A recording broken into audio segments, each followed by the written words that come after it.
তুমি যখন 4 থেকে 14, মাঝে মাঝে স্কুলে গিয়ে ঝগড়া করতে বান্ধবীদের সঙ্গে, আর বলতে আমার মা সব বোঝে, আমার মা সব জানে। তারপর মাকে এসে বলতে, জানো মা, আমি ওর সাথে না ঝগড়া করেছি, বলেছি আমার মা সব বোঝে, আমার মা সব জানে। মা তখন মুচকি হাসি হাসতেন।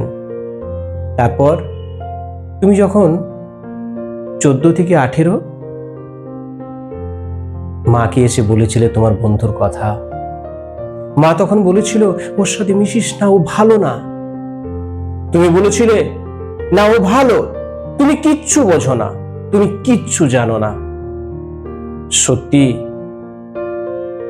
অন্ধের মতো ভালোবাসো মা বাবাকে, বিশ্বাস করো, কারণ ভবিষ্যতের উজ্জ্বল নক্ষত্র তারাই।